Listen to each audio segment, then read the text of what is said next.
പ്രിയങ്ക ഗാന്ധിയുടെ സത്യപ്രതിജ്ഞ 11 മണിക്കാണ് അരുൺകുമാർ. വളരെ പ്രധാനപ്പെട്ട ഒരു നിർണായക ദിവസം എന്ന് പറയാം കോൺഗ്രസിനെ സംബന്ധിച്ചിടത്തോളം. കോൺഗ്രസിൻ്റെ വയനാട് ലോക്സഭാ മണ്ഡലത്തിൽ നിന്നുള്ള എല്ലാ UDF കഴിഞ്ഞ ദിവസം കണ്ടില്ലേ, കഴിഞ്ഞ ദിവസം എല്ലാ നേതാക്കളും എത്തിയിരുന്നു. സോണിയാഗാന്ധിയുടെ വസതിയിൽ പ്രിയങ്ക ഗാന്ധിയുമായും രാഹുൽ ഗാന്ധിയുമായും ദീർഘമായ ചർച്ചകളും നടത്തി. ഏറ്റവും പ്രധാനപ്പെട്ട വിഷയം, പാർലമെൻറ്റിൽ അംഗമായി കഴിഞ്ഞാൽ ആദ്യമായി ഉന്നയിക്കുന്ന വിഷയം വയനാടത്തെ ധനസഹായമാവുക എന്നുള്ളതാണ് നേരത്തെ തന്നെ തീരുമാനിച്ചിരുന്നത്. ഒപ്പം ദില്ലിയിൽ നിന്ന് തുടങ്ങുകയാണ് സമരം. അതാണ് അവർ ഇന്നലെ പറയുന്നത്. ദില്ലിയിൽ നിന്ന് സമരം തുടങ്ങുകയാണ്, കേന്ദ്ര ധനസഹായം വൈകുകയാണ്, അതിനെതിരെ ദില്ലിയിൽ സമരമുണ്ടാകും. അത് കഴിഞ്ഞാൽ പ്രിയങ്ക ഗാന്ധിയെ മുൻനിർത്തി തന്നെ കേരളത്തിലുടനീളം സമരം നടത്താനുള്ള തീരുമാനവും കോൺഗ്രസിൻ്റെ ഭാഗത്ത് നിന്ന് ഇന്നലെ ചേർന്ന യോഗത്തിൽ, ഉന്നതതല യോഗത്തിൽ എടുത്തിട്ടുണ്ട് എന്നുള്ളതാണ് ഏറ്റവും പ്രധാനപ്പെട്ട കാര്യം. 11 മണിക്കാണ് സത്യപ്രതിജ്ഞ പാർലമെൻറ്റിൽ നടക്കുക. സോണിയാഗാന്ധിയുടെയൊക്കെ സൗകര്യം നോക്കിയാണ് ഇന്ന് എന്ന ദിവസത്തിലേക്ക് എത്തിയിട്ടുള്ളത്. സത്യപ്രതിജ്ഞയുടെ ദിവസം പാർലമെൻ്ററി രാഷ്ട്രീയത്തിലേക്ക് പ്രിയങ്ക ഗാന്ധി കടക്കുന്നുവെന്ന കോൺഗ്രസിനെ സംബന്ധിച്ചും നിർണായകമായ ഒരു ദിവസമാണ്.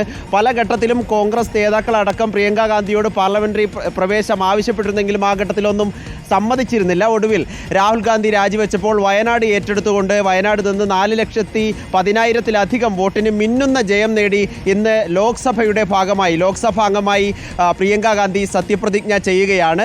സത്യപ്രതിജ്ഞ ചെയ്താൽ ഉടൻ തന്നെ വയനാട് വിഷയത്തിൽ ഊന്നിയുള്ള പ്രതിഷേധ പരിപാടികളുമായി മുന്നോട്ട് പോവുകയാണ് പ്രിയങ്ക ഗാന്ധിയുടെ നേതൃത്വത്തിൽ കോൺഗ്രസ് സംഘം. ഇവിടെ കഴിഞ്ഞ ദിവസം തന്നെ വയനാട് നിന്നുള്ള UDF MPമാരെത്തി വിജയപത്രം പ്രിയങ്ക ഗാന്ധിക്ക് കൈമാറിയിരുന്നു. വലിയൊരു സംഘം ഇന്ന് സത്യപ്രതിജ്ഞയ്ക്ക് സാക്ഷിയാകാൻ പാർലമെന്റിലും ഉണ്ടാകുമെന്നാണ് അറിയുന്നത്. അരുൺ, എനിക്കൊന്ന് കേരളത്തിൽ വന്നിരിക്കുന്ന നമ്മുടെ UDF പ്രവർത്തകരും ഇന്നിപ്പോൾ പ്രതിഷേധത്തിന്റെ ഭാഗമാകും അല്ലേ? അതിൽ ആർക്ക്? ഉറപ്പായും അങ്ങനെ തന്നെയാണ് കരുതുന്നത്. കാരണം അതുകൂടി മുന്നിൽ കണ്ട് തന്നെയാണ് ദില്ലിയിൽ നിന്ന് സമരം തുടങ്ങുക, പ്രിയങ്ക ഗാന്ധിയെ മുന്നിൽ നിർത്തുക. ഈ ഒരു 2 വാചകങ്ങൾ മുന്നിൽ വെച്ച് തന്നെയാണ് കഴിഞ്ഞ ദിവസം തന്നെ ഇവരിവിടെ എത്തുകയും ചെയ്തത്. അത് ഒരുപക്ഷെ ഒരു വലിയ സന്ദേശം കൂടിയാകും. ഏറ്റവും പ്രധാനപ്പെട്ട കാര്യം, LDF ഇതിനോടകം തന്നെ സമരം തുടങ്ങിയിട്ടുണ്ട്. ദില്ലിയിൽ ഒരുമിച്ച് സമരം നടത്തിക്കൂടെ എന്നൊരു ചോദ്യം ഉണ്ടായിരുന്നു. പക്ഷേ ആദ്യം തന്നെ CPM-ഉം LDF-ഉം സമരം പ്രഖ്യാപിച്ചതുകൊണ്ട് ഇനി അവരുടെ പിന്നാലെ പോകണ്ട എന്ന നിലപാടിലേക്ക് കോൺഗ്രസ് എത്തിയിട്ടുണ്ട്.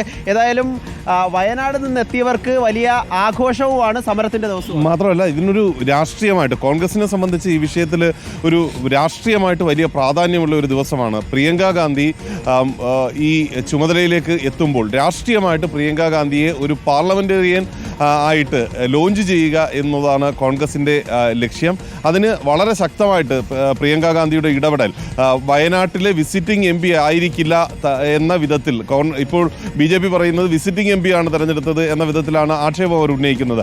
അങ്ങനെയല്ല എന്ന് തെളിയിക്കേണ്ട രാഷ്ട്രീയ ബാധ്യത കോൺഗ്രസിനെ സംബന്ധിച്ചുണ്ട്. അതിനു വേണ്ടിയിട്ടുള്ള ശ്രമമായിരിക്കും ഇന്നു മുതൽ തുടങ്ങുക. അതാണ് ഈ ഡൽഹിയിൽ നിന്ന് തുടങ്ങി കേരളത്തിലേക്ക് വന്ന് കേരളത്തിലും സമരം ചെയ്യുക എന്നുള്ളത്. അങ്ങനെ കേരളത്തിൽ നിന്ന് ഒരുപക്ഷെ മലയാളമൊന്നും നല്ല ഫ്ലുവൻ്റായിട്ട് സംസാരിക്കാൻ അറിയില്ലെങ്കിലും മലയാളികളുടെ എല്ലാ വികാരങ്ങളും ഉൾക്കൊള്ളുന്ന, വയനാടിൻ്റെ എല്ലാ കാര്യങ്ങളെയും ഇടപെടുന്ന ഒരു MP എന്ന രീതിയിൽ പ്രവർത്തിക്കാൻ ഇനിയുള്ള കാലം താൻ ഉണ്ടാകും എന്ന സന്ദേശം നൽകുക, അതുവഴി അതിൻ്റെ രാഷ്ട്രീയ നേട്ടം കോൺഗ്രസിന് ലഭ്യമാക്കുക. ഇതാണ് ഇപ്പോൾ ഇതുവഴി ലക്ഷ്യമിടുന്നത്. ഈ മാസം 30, അടുത്ത മാസം 1 തീയതികളിൽ വയനാട് മുഴുവൻ ചുറ്റി സഞ്ചരിക്കാനായി, നന്ദി പറയാനായി എത്തുന്നു എന്ന വിവരം കൂടി കഴിഞ്ഞ ദിവസം പുറത്തുവിട്ടിരുന്നു. വരും. ഓക്കെ, ഏതായാലും അതിൽ നമുക്ക് പ്രിയങ്ക ഗാന്ധിയെ മലയാളം പഠിപ്പിക്കണം.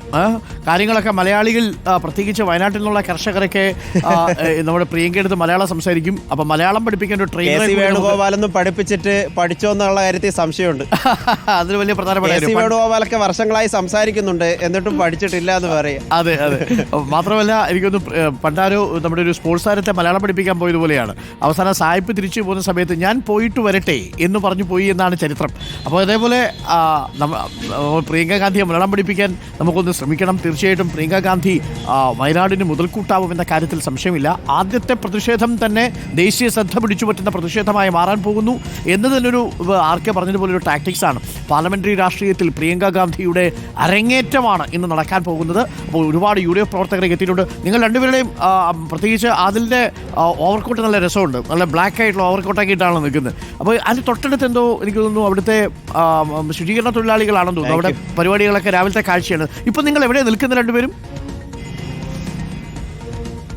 തീർച്ചയായിട്ടും ഇത് CP-യിലാണ്, നമ്മുടെ കൊണാട്ട് പ്ലേസിലാണ്. കൊണാട്ട് പ്ലേസിൽ ഈ രാവിലെകളിൽ ആളുകൾ എത്തുന്ന ഒരു പ്രധാനപ്പെട്ട ഇടമാണ്. ഇവിടെ ഒരു നമ്മുടെ ദക്ഷിണേന്ത്യൻ ക്ഷേത്രങ്ങളും ഒക്കെയുള്ള ഒരു സ്ഥലമാണ് ഇവിടെയുള്ളത്. പണ്ടുകാലം മുതലേ ആളുകൾ ഇവിടെ എത്തുന്ന ഒരു സ്ഥലമാണ്, രാവിലെ ചായ കുടിക്കാനും ഒക്കെ ആയിട്ട്. ഇവിടുത്തെ ഒരു പ്രധാനപ്പെട്ട പ്രത്യേകത, ഈ മേഖല ആലുകൾ കൊണ്ട് നിറഞ്ഞു നിൽക്കുന്ന ഒരു സ്ഥലമാണ്. അപ്പോൾ രാവിലത്തെ ഈ അന്തരീക്ഷ മലിനീകരണം, അതുമായി ബന്ധപ്പെട്ടിട്ടുള്ള ഭീഷണികൾ, ഇതിൽ നിന്ന് ഒക്കെ രക്ഷ നേടാനായിട്ട് ആളുകളെ സംബന്ധിച്ച് വലിയ പ്രാധാന്യമുണ്ട് ഈ മേഖലയ്ക്ക്. ഇവിടെ എത്തുന്ന ആളുകൾ അവർ ഒരുപക്ഷെ ഈ ദക്ഷിണേന്ത്യക്കാരായിട്ടുള്ള ആളുകൾ അടക്കമുള്ളവർ എത്തുന്നുണ്ട്. ഇവിടെ എത്തുന്നവർക്ക് ഒരു ചായ ഇവിടെ നിന്ന് കഴിക്കാം. ഈ ചായയ്ക്കൊരു പ്രത്യേകതയുണ്ട്. ഈ ചായ ഇത്തരത്തിലുള്ള ഒരു ഗ്ലാസ്സിലാണ്, മൺഗ്ലാസ്സിലാണ് ഒഴിച്ച് തരുന്നത്. ഈ ചായ ഈ ചായ വളരെ ആയുർവേദ സമീകൃതമായിട്ടുള്ള കാര്യങ്ങളെല്ലാം ഇട്ടുകൊണ്ടാണ്, ഇഞ്ചി, അങ്ങനെ ഏലക്ക അടക്കമുള്ള എല്ലാം ഉൾപ്പെടുത്തിക്കൊണ്ടാണ് ഈ ഒരു ചായ തയ്യാറാക്കുന്നത്. ഈ ഗ്ലാസ് 20 രൂപയാണ്. തീർച്ചയായിട്ടും അതിലൊരു ചായ കുടിക്കാം. ചായ കുടിക്കുന്നതല്ല, ഇത് ആർക്കയുടെ ഒരു ഫേവറേറ്റ് സ്പോട്ടാണ്. രാവിലെ ആർക്കയുടെ ദിവസം ഇവിടെ നിന്നാണ് തുടങ്ങുക. നമ്മൾ ഇവിടെ വെച്ച് കണ്ടുമുട്ടുന്നു, പിന്നീട് രാത്രി വരെ ഇങ്ങനെ നീങ്ങുന്നു എന്നുള്ളതാണ് ഇപ്പോഴും ഇവിടുത്തെ ദില്ലിയിലെ പതിവ്.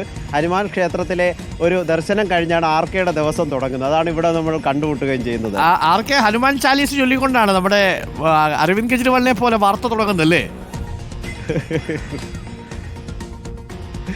അരവിന്ദ് കെജ്രിവാളിന്റെയും ഫേവറേറ്റ് സ്പോട്ടാണ്. എന്ത് സംഭവിച്ചാലും, ഈ അതിശയാവട്ടെ, AAP നേതാക്കളും BJP നേതാക്കളും എല്ലാം എന്ത് സംഭവിച്ചാലും തുടക്കം ഹനുമാൻ ക്ഷേത്രത്തിൽ നിന്നായിരിക്കും. നമുക്കിവിടെ എത്തേണ്ട വരുന്ന സാഹചര്യം ഉണ്ടാകും. അതുപോലെയാണ് ആർക്കെയും എല്ലാ ദിവസവും തുടങ്ങുന്നത് ഇവിടെ നിന്നാണ്. നമ്മളുടെ കൊണാട്ട് പ്ലേസിൽ നമ്മുടെ ഓഫീസ് ഇനാഗുറേഷനുള്ള സംവിധാനങ്ങളൊക്കെ ആയോ? നമുക്കത് പ്രേക്ഷകരെ അറിയിക്കണം. നമ്മൾ ആ സസ്പെൻസ് ബാക്കി വെച്ചിരിക്കുകയായിരുന്നു.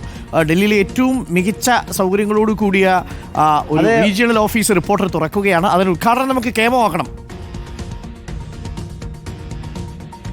അതിനെ ഒരു അതിഥിയെ കാത്തിരിക്കുകയാണ്. അത് ഇപ്പോഴും ഫ്ലോറിലാണ്. അദ്ദേഹം ഡൽഹിയിൽ എത്തിയാൽ അതിനെല്ലാം സജ്ജമാണ്. അപ്പോൾ തീർച്ചയായിട്ടും നമുക്ക് അത് പ്രേക്ഷകർക്ക് കാട്ടിക്കൊടുക്കാം. പിയാസിലൂടെ ഒന്ന് തിരിച്ചു വരട്ടെ.